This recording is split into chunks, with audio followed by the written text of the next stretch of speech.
నేను చెప్పినట్టే పవన్ కళ్యాణ్ చేశాడు. అన్నైన నాగబాబుకి ఇచ్చేశాడు ఎమ్మెల్సీ. మరి చంద్రబాబు నాయుడు గారు టీడీపీ తరపునే కదా ఇచ్చారు.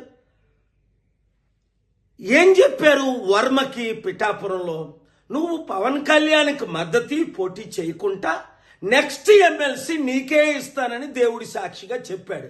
ఆ వర్మేమో అమరావతిలో, విజయవాడలో పవన్ కళ్యాణ్ చుట్టూ, చంద్రబాబు చుట్టూ తిరుగుతున్నాడు. అయ్యా మీ మాట నిలబెట్టుకోండి అని. బుద్ధుందా వర్మ? వాళ్ళ మాట నిలబెట్టుకోరని అప్పుడే చెప్పాను కదా.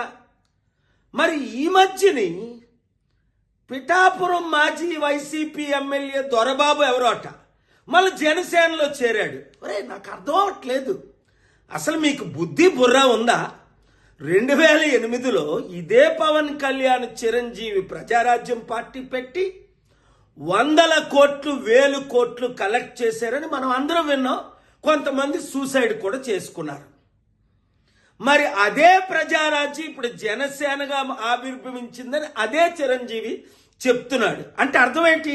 అదే పాలసీలతో వచ్చే ఎలక్షన్లో మరలా మేము 100,000 కోట్లు కలెక్ట్ చేస్తాం, మా కుటుంబం మాత్రం ఎమ్మెల్సీ, మంత్రి, ముఖ్యమంత్రి పదవులు అనుభవిస్తాం. తెలివైనోడు ఎవ్వడు ఆ పార్టీలో చేరడు. మూర్ఖులు, గుడ్డోలు, బుర్రలేనోళ్ళు మాత్రమే చేరుతారు అందులో. ఇంకా జనసేన కానీ టీడీపీ కానీ మన లైఫ్లో గెలుస్తుందా? 9 నెలలకే చాప్టర్ క్లోజ్. మొత్తం అంతా అవినీతి, అన్ని ఫెయిల్ అయిపోయారు అని స్పష్టంగా కనబడుతుంది కదా.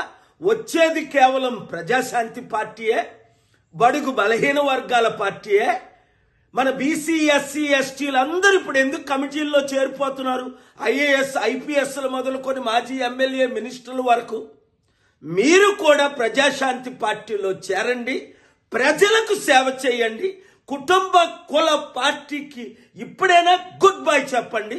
చెప్పని మీ ఎమ్మెల్యేలకు, అరే యూత్, నిరుద్యోగులు, మీరు వాళ్ళకు బుద్ధి చెప్పండి. ఈ వీడియో సత్యమైనది గనుక అందరికీ షేర్ చేయండి.